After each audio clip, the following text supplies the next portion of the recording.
"Excuse me, ma'am, I need you to move. This is a VIP seat." The flight attendant didn't ask. She demanded. Dr. Imani Cole looked up from her briefing papers, her brow furrowing. She had paid for seat 2B, earned it, and was on her way to a meeting that could save lives. But in that moment, to the crew of Apex Air Flight 771, she was just an obstacle. A black woman who obviously didn't belong. Little did they know, the woman they tried to humiliate was the only person on board who held the power to shut their entire operation down. Before we begin, comment where you are watching from today, and make sure to subscribe because tomorrow's story is one you don't want to miss. Now let's get into it. The Tom Bradley International Terminal at LAX was a river of polished granite and anxious energy. Dr. Imani Cole navigated it with the practiced ease of a seasoned traveler. She wasn't flying international, but Flight 771 to JFK was departing from this terminal, a quirk of Apex Air's chaotic scheduling. At 34, Imani was a lead systems engineer at Aerodyne, a top defense and aerospace contractor. She was the person the FAA and NTSB called after something went wrong. Today, she was flying to Washington, via JFK, to present a briefing on a predictive diagnostic system for hydraulic actuators, a system she had designed, a system that could prevent disasters before they even registered on a pilot's ICAS display. She was dressed in comfortable dark gray travel trousers, a simple blouse, and a navy blazer. Her hair was pulled back in immaculate braids. The only hint of her status was the heavy, complex-looking watch on her wrist, a gift from a client after her team had identified a critical software bug in the F-35's avionics. She was in Group 1, business class, seat 2B, a window seat. She had specifically chosen it months ago, paying the full fare with her corporate card, needing the space and quiet to do her final review. She settled into the wide leather seat, pulling out her laptop and a binder thick with telemetry data. The cabin was filling up. She'd just opened her first file when a shadow fell over her. "Excuse me." Imani looked up. A senior flight attendant with a brass nameplate reading Brenda and a smile as thin and brittle as spun glass was looking at her, but not to her. Standing next to Brenda was a woman in her late 20s, dripping with designer labels, Balenciaga sneakers, a Gucci tracksuit, and a phone in her hand already filming. This was Caroline Ashford, an influencer whose lavish life vlog had 2 million subscribers who watched her buy things she couldn't afford and complain about services she got for free. "Ma'am, I need you to move," Brenda said, her voice laced with a false, patronizing sweetness. "This seat is reserved for a VIP passenger." Imani blinked. "I'm sorry, there must be a mistake. This is my seat, 2B. She held up her boarding pass, displayed clearly on her phone. Brenda didn't even look at it. She glanced at Caroline, then back at Imani, her eyes flicking over Imani's simple attire. The judgment was instantaneous and palpable. "Yes, I see. Sometimes the system glitches and upgrades people by mistake. Miss Ashford here is our priority guest. We're going to have to move you." "Move me where?" Imani asked, her voice calm, though a familiar coldness was creeping into her stomach. "There's a middle seat in the back of the cabin, 4D. You'll be fine there." "Brenda, darling." Caroline Ashford cut in, her voice a nasal drawl, her phone panning from Imani's face to Brenda's. "Just handle it. I need the window for my unboxing shot. The lighting is just better." She wasn't addressing Imani at all, as if she were a piece of luggage. "This isn't an upgrade, Brenda," Imani said, her voice hardening. "This is the ticket I purchased. I'm not moving." Brenda's smile vanished. "Ma'am, we don't want to cause a scene. This passenger is a guest of the airline.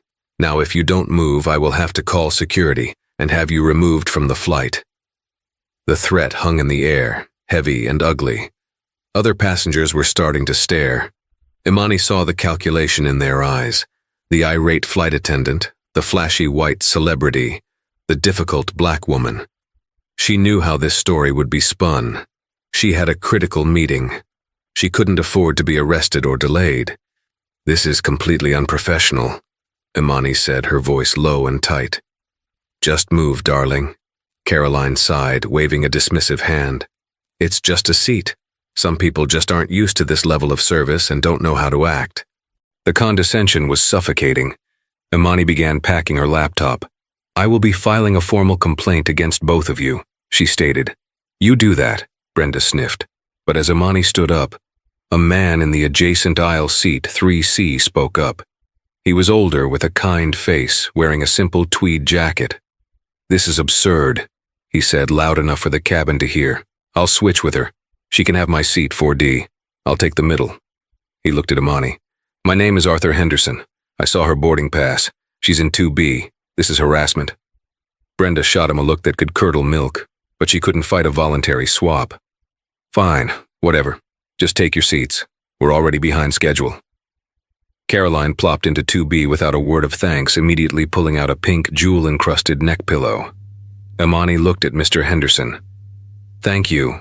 You really don't have to. Nonsense, he said, grabbing his briefcase. I'm just reading a book. You look like you have real work to do. Go on.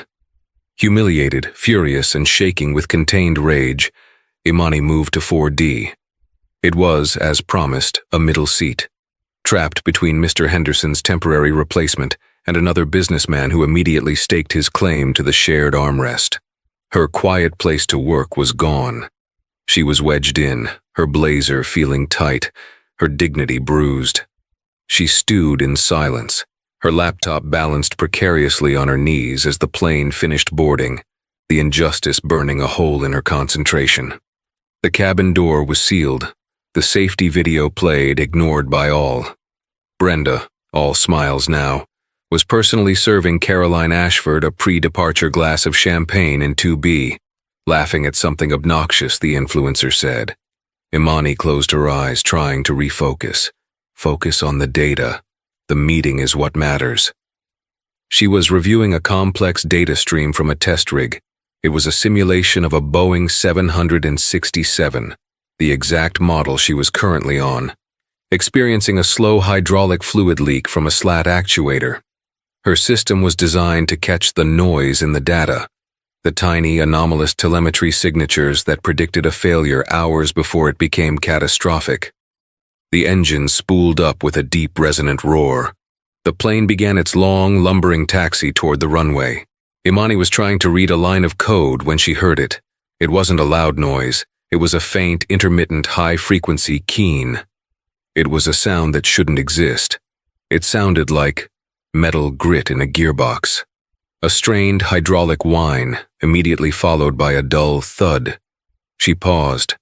It was coming from the right side of the aircraft, from the wing, near where her original seat 2B was.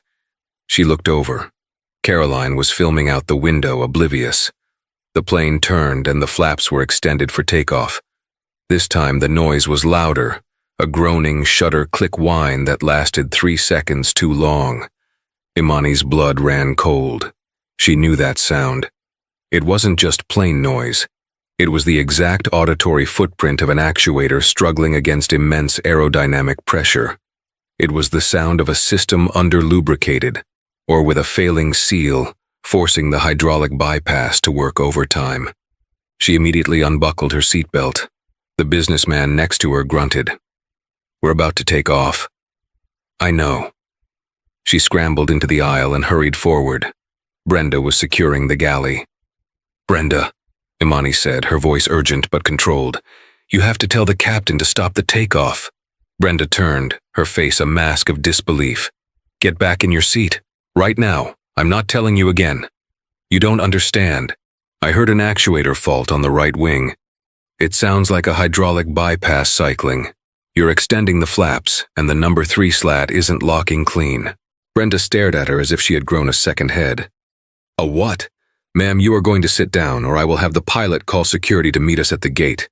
You are interfering with a flight crew. I am a systems engineer for Aerodyne. I design these systems. Imani's voice was rising, drawing stares. That sound is not normal. It's a precursor to an asymmetric flap deployment. Oh my God, she's crazy, Caroline Ashford called out. Her phone once again pointed at Imani. Brenda, she's having a meltdown. She's probably mad about the seat. Get her away from us. Sit down, now, Brenda commanded, jabbing a finger toward the back of the cabin. Imani was trapped.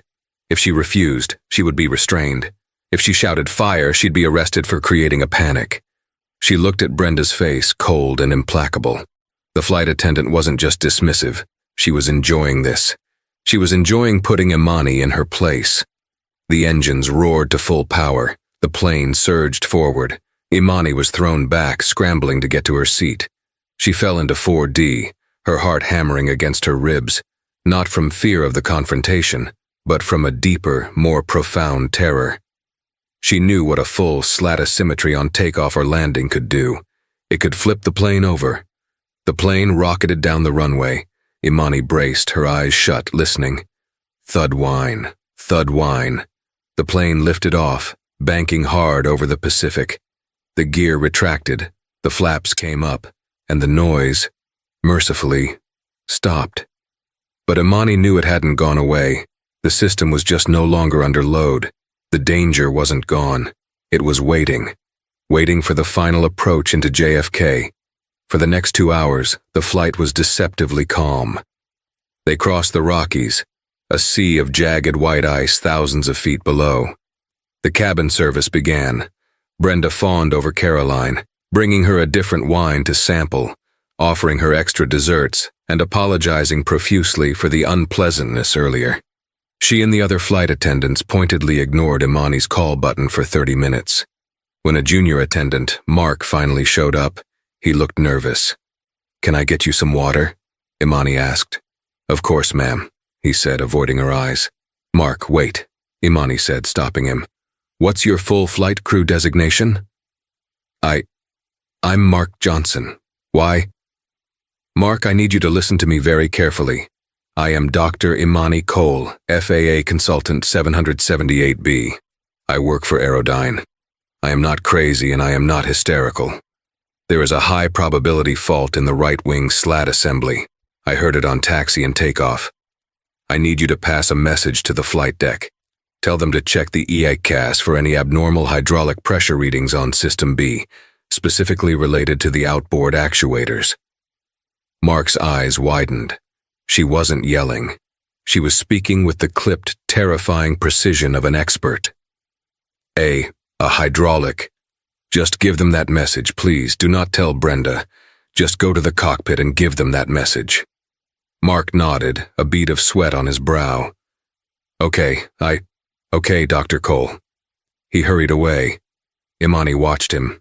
He went to the galley, spoke to another attendant, and then nothing. He didn't go to the cockpit. He just went back to serving drinks. He'd been overruled. Brenda had probably warned the whole crew about the crazy woman in 4D. Imani felt a rising tide of panic. She was on a flying death trap, and the only people who could help were treating her like a disruptive child. She had to see it for herself. She unbuckled. "Excuse me," she muttered to the businessman, climbing over him. She walked toward the back of the plane to the lavatory. On her way, she passed 2B. Caroline was asleep, a silk mask over her eyes, her phone on her lap. Imani paused, just for a second, and looked out the window of 2B, her window. The wing was a brilliant gleaming white in the high-altitude sun. Everything looked perfect, normal. She scanned the leading edge where the slats would be recessed, and then she saw it. It was almost invisible. A tiny, dark, glistening line, no thicker than a human hair. It was streaking back from the seam of the number 3 slat panel. It was hydraulic fluid, but it wasn't just a simple leak. As she watched, she saw the panel vibrate, a micro-vibration fast and violent that was out of sync with the rest of the wing's natural flexion. The fluid wasn't just leaking, it was being atomized by the vibration, spraying a fine dark mist into the slipstream. The actuator wasn't just faulty, it was disintegrating. She took a photo with her phone. The angle was bad, but the glistening streak was undeniable. She ran to the galley. Brenda was there, complaining to Mark about the catering. "Brenda," Imani said, holding out her phone. "Look, hydraulic fluid. Right wing number 3 slat. The actuator is failing. I just saw it from the window at 2B. Brenda knocked the phone out of her hand. It clattered to the galley floor. "That is it!" Brenda shrieked. her composure shattering. "You are done. You are harassing me. You are harassing my VIP guest, and you are trying to incite a panic. Mark, get the restraints. We are cuffing her to her seat." "What? No," Mark said, horrified. "I am not harassing you. I am trying to save this plane," Imani yelled, her own control finally snapping. "I'm an aviation engineer. That is a Class A critical failure. You have to tell the pilots." "You're an engineer?" Brenda laughed, a short, barking, ugly sound. "Honey, if you were a real engineer, you'd be in first class, not trying to sneak into a seat you didn't pay for. You're just another economy passenger who got a lucky upgrade and thought she could run the plane. You're nothing. Mark, the cuffs, now." The sheer venomous racism of the assumption that she couldn't possibly have paid for the seat, that her credentials must be fake, struck Imani dumb for a second. Caroline Ashford, woken by the shouting, was suddenly there, phone up. "Oh my God, she's attacking the crew. This woman is assaulting the flight attendants. Help! Security!" Passengers were unbuckling, standing up. The cabin was descending into chaos. "Brenda, stop!" Mark pleaded. "What if she's right?" "She's not right," Brenda screamed. "She's just a bitter—" But Imani wasn't listening. Brenda's words had given her an idea. Run the plane. She wasn't going to run the plane. She was going to ground it. Imani turned her back on the screaming flight attendant and the filming influencer. She shoved past them, ignoring their cries, and ran back to her seat in 4D. "What's going on?" the businessman next to her asked, alarmed. "Put your laptop away and fasten your seatbelt," Imani ordered, her voice pure command. She grabbed her own laptop. "Brenda, get her! She's doing something!" Caroline yelled, following her down the aisle. Imani opened her laptop. The Wi-Fi. Caroline had complained about it earlier, but Imani had seen the Apex Air in-flight network was active. She connected. The portal was slow, designed for emails and light browsing. It was too slow to send the data she needed, but Imani didn't use the passenger portal. She opened a terminal window. Her fingers flew across the keyboard, typing in a command line she knew by heart. She was accessing the plane's isolated low-bandwidth SATCOM server. It was a backdoor, a system test interface that engineers used for in-flight diagnostics, one that 99.9% of the world didn't know existed. It required a 128-bit encryption key. She typed it in. Access granted. She was in. She had two recipients. The first was her direct boss at Aerodyne. The second was Directorate Evans at the FAA's Airworthiness Command Center. This was the nuclear option. An alert from this address from her was not a passenger concern. It was a code red system failure notification. Brenda and Mark were running down the aisle. "Ma'am, step away from the computer." Imani ignored her. She composed the message. She attached the photo from her phone, which was a tiny file, and 2 lines of code from the simulation she'd been running. To FAA.AW-CMD, Aerodyne.OPS from I.Cole, FAA-Con 778B, ***, subject, urgent, felt Apex 771 and 901 AX, code red, body, aboard Apex 771, B767-300ER. Confirmed visual and audible indicators of right-wing slat actuator failure, /3. Audible signature, taxi, takeoff, consistent with hydraulic bypass cycling. Visual cruise confirms hydraulic fluid leak and panel micro-vibration. Suspected catastrophic failure of actuator 44A12. Plane is not safe for landing. Request immediate diversion, investigation, and grounding. Dr. Imani Cole. She hit send. Brenda grabbed her arm. "You're done. You're under arrest." "Get your hands off me," Imani said, her voice dropping to an icy calm. "You just assaulted a federal consultant in the middle of a safety-critical action." Brenda froze. "What did you say?" "I said," Imani said, turning to face her, "that the message I just sent has gone directly to the FAA Command Center and your airline's operations control. In approximately 90 seconds, the pilots of this plane are going to get an ACR's message from their own dispatch, overriding you, this flight, and this entire airline. You had a chance to be a hero, Brenda. You chose to be a bully." Brenda's face, flushed with rage, went bone white. She looked at Mark. She looked at Imani's laptop screen, which now just showed a blank terminal. Caroline was still filming. "What did you do, you crazy—" Bing bong. The fasten seatbelt sign chimed on. The cabin, which had been in an uproar, went silent. A new voice came over the PA. It was deep, stressed, and definitely not Brenda. "This is Captain Rodriguez from the flight deck. Ladies and gentlemen, we have just received an alert from our operations center in Dallas. We're being advised of a potential mechanical issue with our flap and slat system. We are going to be diverting immediately to Denver International Airport as a precautionary measure. Flight attendants, please secure the cabin for landing. We will be on the ground in approximately 20 minutes. The plane made a slow, pronounced bank to the left, a heavy turn that signaled a major change in direction. The cabin erupted in murmurs. "Denver? What's going on?" Caroline Ashford lowered her phone, her mouth open. "Diverting? This is because of her. You did this," she shrieked at Imani. Imani just looked at her. Then she looked at Brenda, whose entire body was shaking.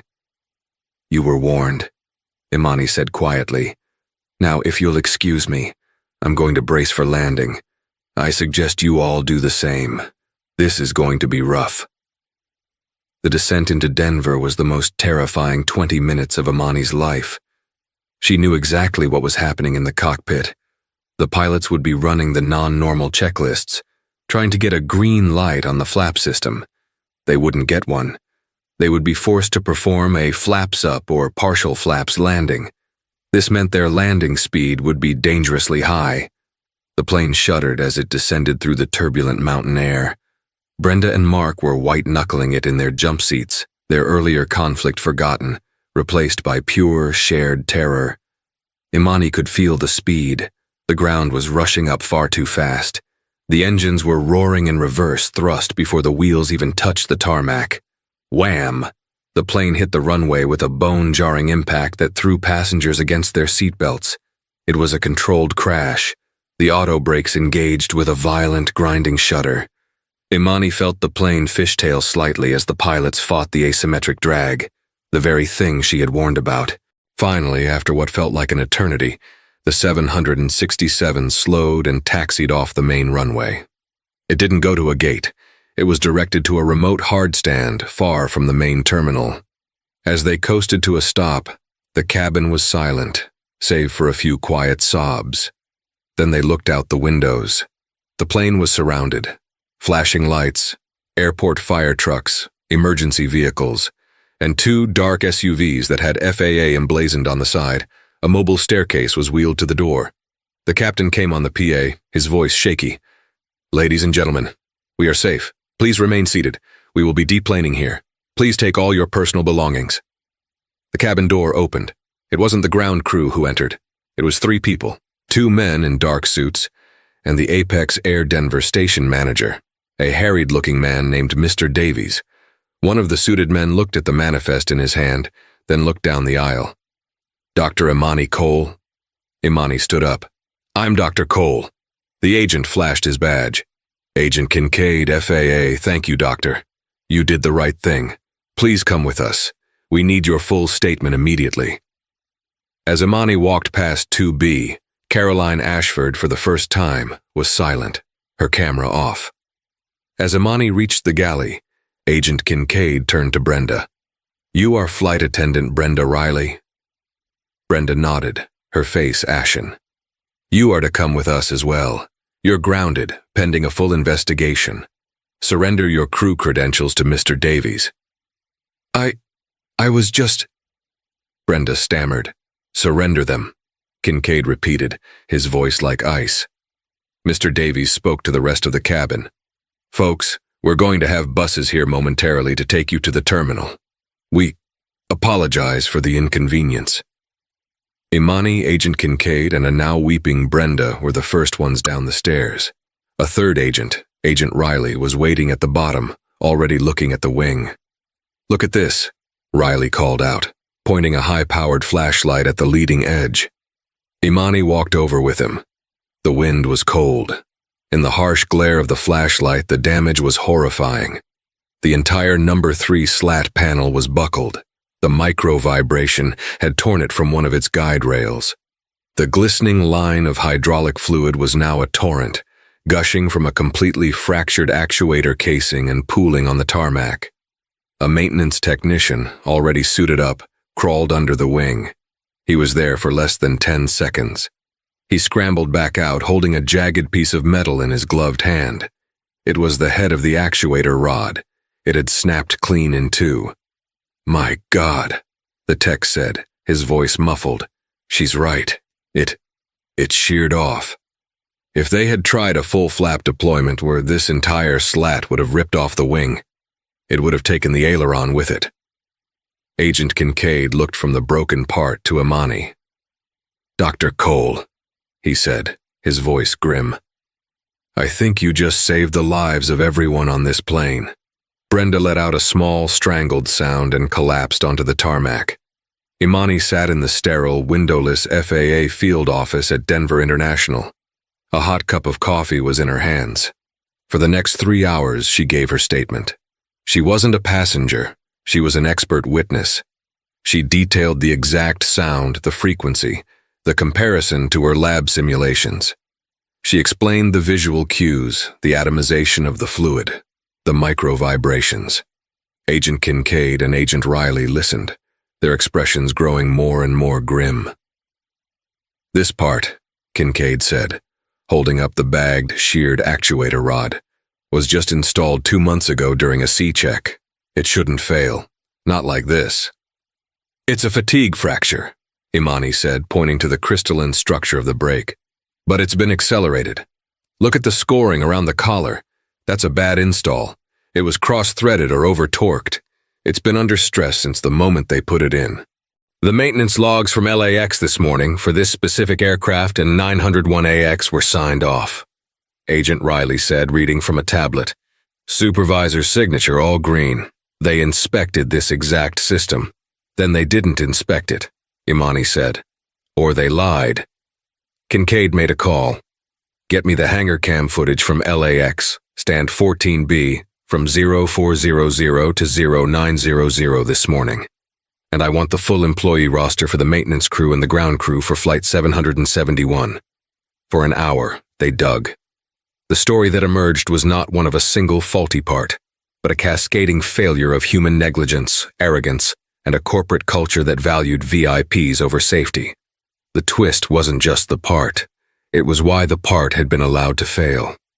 The LAX hangar footage showed the maintenance supervisor, a man named Gary Price, doing a walk-around. He'd been scheduled to perform a detailed systems check on N901AX, which had been flagged by the previous flight's pilot for a slow flap warning. But the footage showed him being called away, repeatedly, by the gate manager. They pulled the gate manager's logs, and there it was, Caroline Lavish Life Ashford. She hadn't just shown up and demanded a seat. She had arrived 2 hours early with 12 oversized suitcases filled with brand swag for her New York event. She was over every conceivable limit. She had also arrived with an undeclared emotional support animal, a 90-pound Doberman. The gate agents had refused her. Caroline had thrown a level 5 tantrum, filming the agents screaming and calling the Apex Air Corporate Influencer Relations contact. A flurry of panicked calls had gone from corporate to the LAX station manager, to the gate manager, to the ground crew. The entire ground crew and their supervisor, Gary Price, were pulled off the N901AX pre-flight maintenance inspection to deal with the Ashford situation.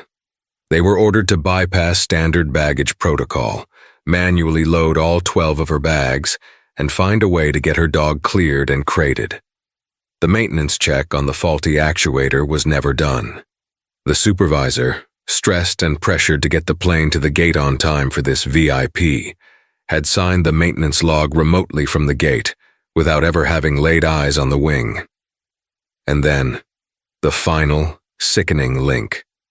Brenda, the flight attendant, had been the one escalating the situation from the plane. She was friends with the influencer relations manager. She had been radioing the ground crew, demanding they hurry up and handle Miss Ashford's needs. "So, let me get this straight," Agent Kincaid said, rubbing his temples. "The VIP whose demands caused the maintenance crew to skip the safety check is the same VIP who demanded Dr. Cole's seat, the one seat on the plane from which you could see the failing part. And the same flight attendant who enabled all of it is the one who refused to listen to the warning. That's a whole lot of karma," Agent Riley muttered. "It's not karma," Imani said, her voice shaking with rage. "It's criminal negligence, from top to bottom." The door opened. Mr. Davies, the station manager, looked in. "Agents, Miss Ashford is posting, live from the terminal." The video that Caroline Ashford posted from the Apex Air Lounge in Denver was, in its own way, a masterpiece of delusion. It began with her face artfully tear-streaked, framed by the lounge's logo. I am so traumatized, guys," she wept into her phone's front-facing camera, her voice cracking with practiced vulnerability. "You will not believe what Apex Air just put us through. This woman, a passenger, she just lost it." The live feed was already buzzing, with 10,000 viewers tuning in. She was screaming. She was attacking the crew. She was hitting the plane. I was so scared. Brenda, you all saw Brenda, she was so sweet. Brenda tried to calm her down, and this woman, this doctor something, she assaulted her. She was completely unstable. And because of her, because of one crazy person, they grounded the entire flight. We had to make an emergency landing. I honestly thought I was going to die. The comments flooded in, a torrent of digital pitchforks all aimed at the wrong person. "Fire her. At Apex Air, this is unacceptable. OMG, Caroline, I'm so glad you're safe. Sue them. That woman should be in jail. What a psycho. Brenda deserves a bonus for dealing with that. #Justice for Brenda, Apex Air," Caroline continued, dabbing at her perfectly dry under-eyes. "You need to answer for this. You let a dangerous person—" She paused, her eyes narrowing as she formulated the most damaging narrative. "You let her endanger every single one of us. I have to take a mental health break. This is just too much. Please pray for me and Brenda." The video had just crossed 300,000 views and was rocketing up the trending charts when a new shadow fell over her. "Miss Caroline Ashford." Caroline looked up, annoyed at the interruption, and her screen live viewers saw it with her. Agent Kincaid, Agent Riley, and 2 stony-faced Denver airport police officers. "I'm live," she hissed, waving them away. "Can't you see I'm—" "Miss Ashford, you are live streaming from the immediate vicinity of an active federal aviation investigation," Agent Kincaid said, his voice flat and devoid of any emotion. "You are also at this moment broadcasting what we know to be a false narrative of the incident. This is considered interference with a federal investigation. Hand me your phone." "What? You can't!" she shrieked, clutching the device. "This is my property. I'm the victim here." "Your phone contains video evidence of the moments leading up to the diversion, which you filmed. It is now evidence. Hand it over, or we will detain you for obstruction." Her live audience saw her face collapse from performative victimhood into genuine sour milk panic. You're arresting me?" An officer stepped forward. "Ma'am, the phone, now." Caroline's manicured finger fumbled, and the live feed abruptly ended, but not before 400,000 people heard her last, panicked squawk. While Caroline was being escorted to a sterile interrogation room, a different scene was playing out for Brenda Riley. She was in a separate office, a box of tissues on the table in front of her. She had regained her composure, replacing her tarmac meltdown with a mask of rigid defensive professionalism. "I did everything by the book," she stated, her voice clipped. The passenger, Cole, was disruptive. She was hysterical. She was creating a panic, claiming she was an engineer and that the plane was breaking. It was a classic case of an unruly passenger, possibly intoxicated or having a mental break. I followed protocol to de-escalate. When she refused to be seated, I warned her she would be restrained. I was protecting the safety and comfort of my other guests, especially Miss Ashford, who was being targeted by her. Agent Riley, who was conducting the interview, just nodded, making notes. I see. So, in your professional opinion, Dr. Cole was the primary threat on that flight. Absolutely, Brenda said, leaning forward. She was the only threat. Interesting. Agent Riley stopped writing and slid a tablet across the table. We took the liberty of interviewing the other passengers. This is the sworn statement from Mr. Arthur Henderson in 3C. He states, and I quote, Brenda was immediately hostile. The passenger in 2B was calm and professional. Brenda and the influencer Caroline humiliated her and forced her to move. It was a disgusting abuse of authority. He also corroborates Dr. Cole's claim that she was trying to warn you before takeoff. Brenda's face paled. He's mistaken. He's an old man. Is he? Okay. Riley tapped the screen. Here's the statement from Mark Johnson, your junior flight attendant. He states you explicitly told the entire crew to freeze her out and not listen to a word she says. He also states that when Dr. Cole showed you photographic evidence of the hydraulic leak, you, and again I quote, knocked the phone out of her hand in a fit of rage. Is that de-escalation protocol, Miss Riley? Brenda's mask shattered. He's lying. He's a trainee. He doesn't know. And finally, Agent Kincaid said, entering the room and tossing a plastic evidence bag on the table.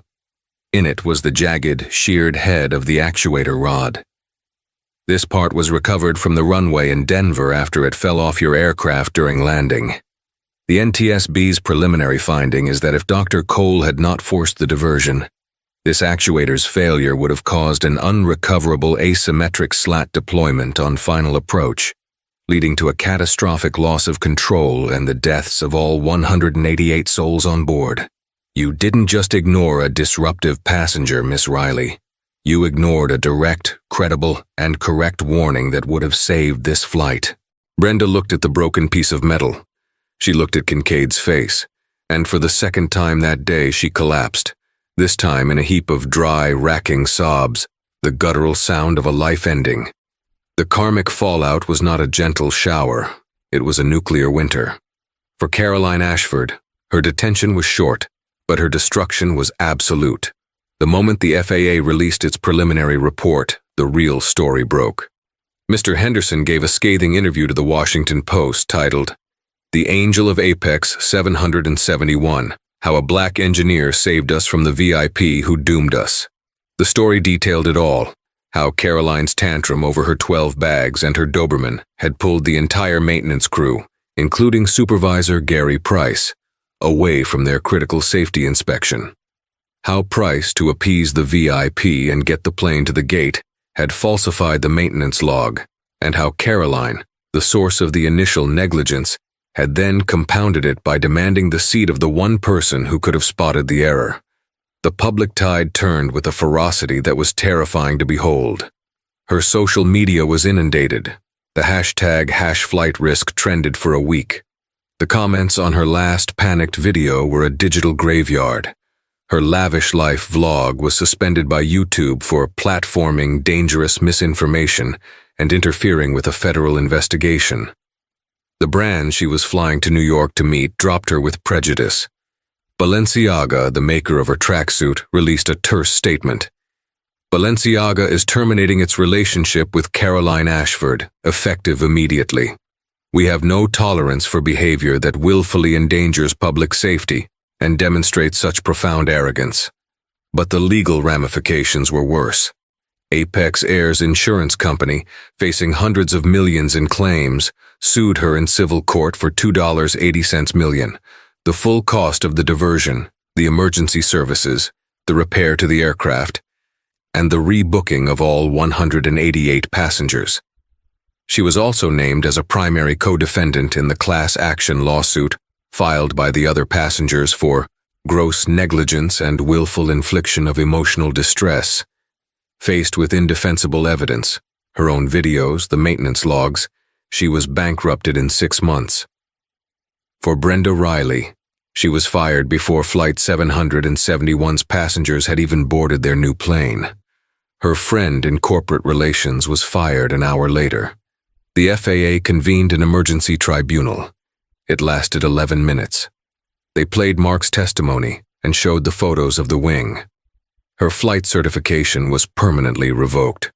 The final ruling stated she was a danger to the flying public, having demonstrated a willful and narcissistic disregard for safety, compounded by what appears to be profound racial and professional bias. She was blacklisted. The flight attendants' union refused to represent her.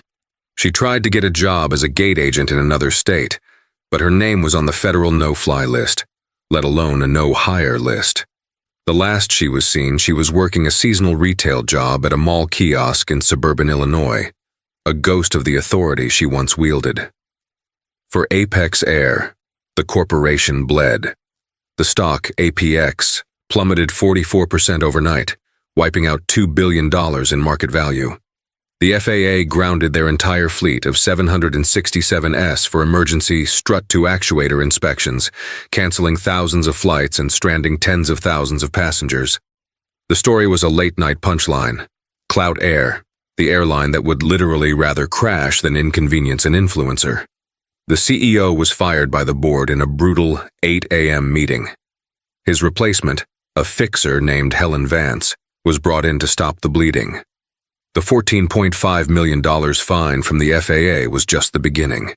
The NTSB's final report was a public execution. It described Apex Air's LAX operation as having a systemic rot of corporate culture, where social media status was prioritized over the structural integrity of a 200-ton aircraft. The maintenance supervisor, Gary Price, lost his license and faced criminal charges for falsifying a federal document, only avoiding prison by testifying against Apex Air. And for Dr. Imani Cole, Imani never made it to her original briefing. Instead, she spent 2 days in the Denver hangar with the NTSB and FAA investigators, standing on a lift, pointing to the sheared mount and the subtle heat-blistered scoring on the hydraulic lines. She wasn't a passenger, she was the lead investigator. When she finally did get to Washington, it wasn't for a small briefing. It was a keynote address to a standing-room-only auditorium filled with every major airline executive and federal regulator in the country. On a 20-foot screen, she played the audio from her phone, the high-frequency whine-thud whine. "This," she said, her voice echoing in the silent room, "is the sound of negligence. It is the sound of a C-check that was skipped for a D-list celebrity. It is the sound of a flight attendant who saw a black woman and assumed imposter, not expert. My system, the Sentinel Diagnostic Suite, can hear this sound.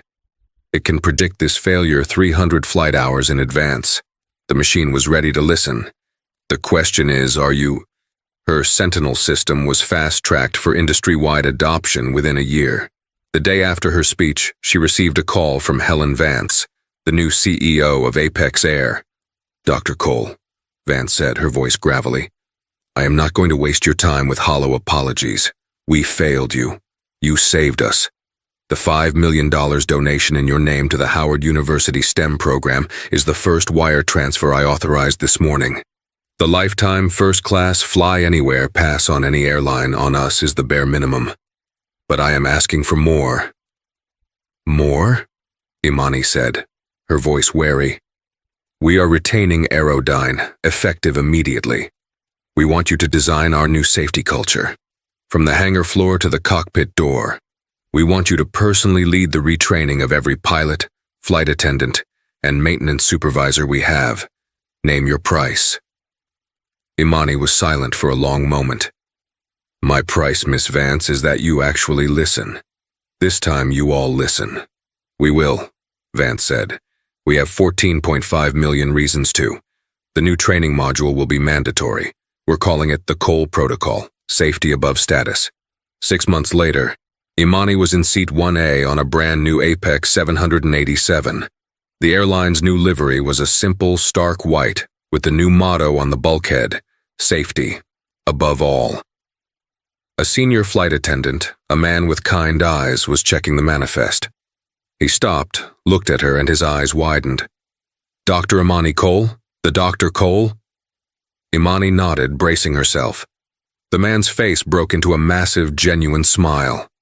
"Ma'am," he said, lowering his voice, I just completed your training module, the Cole Protocol. It is an absolute honor to have you on our flight. Seriously, thank you." He leaned in.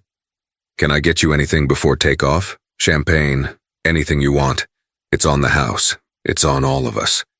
Imani felt the last tight knot of tension in her shoulders, one she'd been carrying for 6 months, finally release. "Champagne," she said, returning his smile. "Champagne would be lovely." As the plane began its smooth, quiet pushback, she sipped the drink. Her phone buzzed with a news alert. She glanced at it. It was from TMZ. The headline read, "From lavish life to scrub life. Ex-influencer Caroline Ashford spotted in orange vest at LAX." Attached was a grainy, long-lens photo. It showed Caroline, her hair in a greasy bun, her face makeup smeared, wearing a bright orange community service vest over her old stained Gucci tracksuit. She was in the open-air baggage claim area of the Tom Bradley International Terminal, the very terminal where her tantrum had begun. She was sweating, angrily hauling a heavy, non-designer suitcase onto a conveyor belt. Imani looked at the picture. She looked out her window at the setting sun. She took another sip of champagne. The karma, she thought, wasn't just hard. It was poetic. 1 year later, the pre-flight briefing room at Apex Air's JFK terminal was quiet, the new crew for Flight 21 to London listening intently. The airline's branding was gone from the room, replaced with simple, stark white walls and bold, black text. A single poster hung behind the captain's podium. It wasn't an advertisement. It was a diagram of the N901 AX wing, showing the fractured actuator with the words, "We remember, we listen, we are safe." Captain David Miller, a 30-year veteran, tapped the tablet in front of him. "All right, crew, standard briefing," he began, his voice carrying the easy authority of his rank. "Flight time is 6 hours, 40 minutes, standard issue turbulence over the North Atlantic. But first, the standing order." He looked up, making eye contact with each crew member, his gaze landing on the newest flight attendant, a young woman named Sarah, who was nervously twisting a ring on her finger. "As you all know, we operate every flight under the Cole Protocol," he said, his voice dropping a decibel, becoming more intense. "I'm going to say this clearly, for the new faces. I don't care who you are, I don't care what you are. If you see something, hear something, or feel something is wrong with this aircraft, you bring it to the flight deck. Immediately. No what-ifs. No, I don't want to bother you. You escalate." He pointed a finger at the room. "And this goes for our passengers. I don't care if the warning comes from a PhD in 1A or a college kid in 44E. I don't care what they're wearing, what color they are, or if they look like they belong. We treat every safety concern as credible until it is proven non-critical by engineering. There is no ego in that cockpit. There is no VIP status in an emergency. We do not want to be the next N901AX. We do not end up on a plaque. Are we clear?" A chorus of "Yes, Captain" filled the room.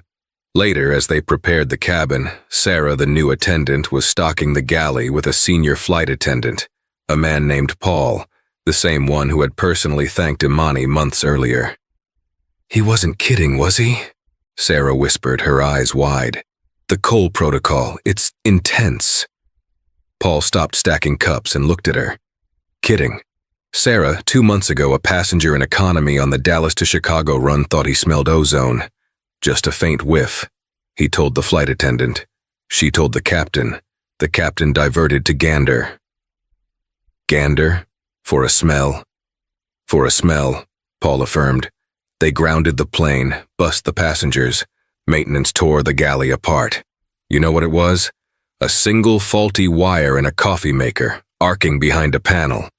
The NTSB report said it was 20 minutes from flashing over and starting a catastrophic, uncontrollable fire in the bulkhead. He tapped a coffee maker with his knuckle. The passenger got a $5,000 flight voucher and a personal thank you call from our CEO. The captain and the flight attendant who reported it both received a $10,000 safety bonus. So no, he's not kidding. We don't play anymore. We listen. Dr. Cole made sure of that. The ripple effect of that day in Denver had not faded. It had become a permanent part of the landscape. For the antagonists, the karma wasn't a single, explosive event. It was a slow, grinding, permanent state of being. For Brenda Riley, the revocation of her flight credentials was a professional death sentence. Her name was now inextricably linked to the N901AX incident.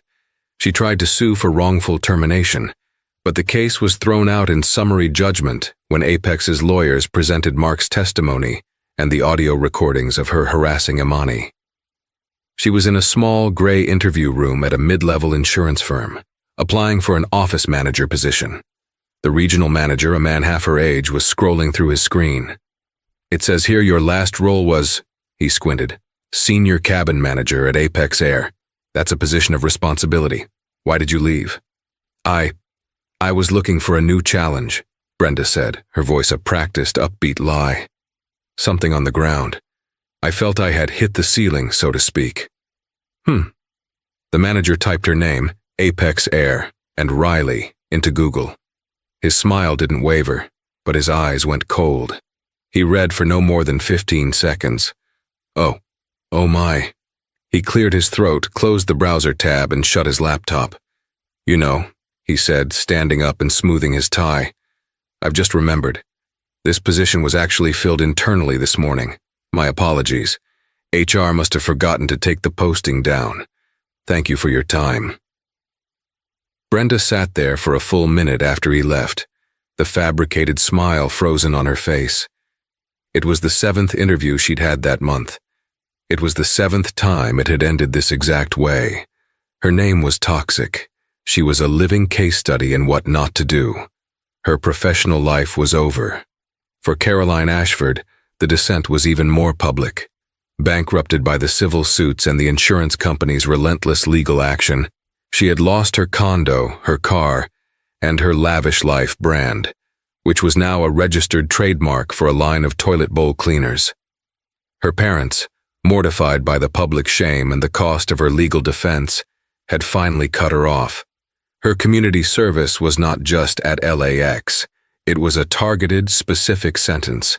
She was assigned to the sanitation crew at the Tom Bradley International Terminal.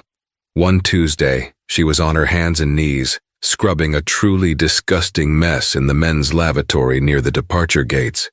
She was wearing rubber gloves that went to her elbows. Her hair was a greasy bun under a hairnet, and the smell of industrial bleach clung to her like a second skin. Oh my God, no way. A young guy with a phone was standing in the doorway filming her. "Your lavish life, Caroline Ashford. I used to follow you." Caroline flinched, turning her head. "Get out of here. You can't film in here." "I totally can," he laughed, zooming in on the toilet brush in her hand. "Wow, from VIP to this. This is epic. My friends are never going to believe this." He snapped a dozen photos as she scrambled to her feet, shouting. He posted it with the caption, "Ran into my old fave influencer, Caroline Lavish Life at LAX. She's really cleaning up her act. #lavish trash #karma #Apex Air." By nightfall, the photo was on TMZ, the Daily Mail, and every gossip blog. She had, in the end, become famous again. She was the permanent public face of humiliation, a living warning against the very arrogance she had weaponized. The most powerful ripples, however, were positive. At Howard University's College of Engineering, a new, state-of-the-art wing had opened, the Dr. Imani Cole Sentinel Laboratory for Predictive Diagnostics. The $5 million donation, matched by a grant from Aerodyne, had created the most advanced avionics testing lab in the country. Inside, a brilliant young graduate student named Maya Adebayo was running a complex simulation on a hydraulic actuator test rig. "It's catching the microfractures," she said to her professor, her eyes glued to the data stream. The Sentinel algorithm is seeing the stress failures 500 cycles before the traditional sensors even register a pressure drop. This is revolutionary. That's why she's the boss, Maya, her professor said, smiling. He pointed to the brass plaque on the wall. Dr. Cole isn't just a name on this building. She's our lead partner. She personally reviews the senior theses from this lab. She proved that one mind, one voice can change an entire industry. She's who you should be aiming to be. Maya nodded, her focus returning to the screen. I'm not just aiming, she said, her fingers flying across the keyboard. I'm trying to beat her. The final scene of the drama wasn't in an airport. It was in an office, Imani's office. It was larger now, with a view that overlooked the Aerodyne campus. The plaque on her door read, Dr. Imani Cole, Vice President, Global Safety Systems. She was on a secure video call, not with an airline, but with a director from NASA. They were discussing the Artemis program. The algorithms you refined from the N901AX incident are remarkable, Doctor, the NASA director was saying. The way Sentinel filters terabytes of telemetry noise to find a single predictive signature. The application for monitoring the structural integrity of the solid rocket boosters. It's a game changer for crew safety. It's all about listening to the noise, Director, Imani replied, a calm, easy smile on her face. Whether it's in the data from a fuel pump or the voice of a passenger in the cabin, the principle is the same. Believe the warning, escalate, investigate, never assume. Well, we're glad you're on our side, the director said. The Cole protocol is now standard for our pre-launch checks. The call ended. Imani leaned back in her chair. The past year had been a whirlwind of congressional hearings, NTSB panels, and system integrations. Her Sentinel protocol was becoming the global standard, not just for aviation, but for shipping, high-speed rail, and now space exploration. She looked at her desk. Next to her keyboard were two objects. The first was a small framed photo of Maya Adebayo, standing next to her in the new Howard University lab. The second was a simple, heavy cube of clear acrylic. Suspended in its center, like a prehistoric insect in amber, was the jagged, sheared metallic head of the actuator rod from Apex Air Flight 771. The NTSB had sent it to her after the investigation was closed with a simple, handwritten note. To the woman who listened. She picked up the cube, the metal catching the afternoon light. She remembered the thud whine. She remembered the acidic burn of humiliation from Brenda's voice. The cold, suffocating terror of the takeoff. But then she remembered the faces of the NTSB engineers in the Denver hangar, their expressions of awe. She remembered Captain Miller's firm handshake. She remembered the email from Maya last week, detailing a breakthrough. The broken part, she thought, hadn't just been a failure. It was a fulcrum. It was the single precise point where the immense, lazy arrogance of an entire industry was forced to pivot against the unbending lever of her competence. Imani put the cube down. Her work was not a memory. It was a reminder. She opened a new file on her computer, a fresh project. The title flashed on the screen, Sentinel V2-0, Deep Space Diagnostics. She smiled, a small, private, satisfied smile, and she got back to work. That, friends, is a story of how arrogance and prejudice, flying at 30,000 feet, were brought crashing to earth by competence and character. Dr. Imani Cole didn't ask for that fight, but she was the only person on that plane prepared to win it. She was dismissed, insulted, and threatened, all because the crew saw her skin color before they saw her credentials. And the karma? It was swift, and it was total. Caroline Ashford, Brenda, and Apex Air learned that day that when you try to put someone in their place, you might just be pushing them into the exact position to expose all of your failures. The VIP who thought she owned the sky was brought low by the brilliant woman she tried to banish. What do you think of this story? Do you believe karma hit hard enough? Let me know your thoughts in the comments below. And if you enjoyed this story of justice, please make sure to like this video, share it with someone who needs to hear it, And subscribe to the channel for more real-life drama. We'll see you in the next one.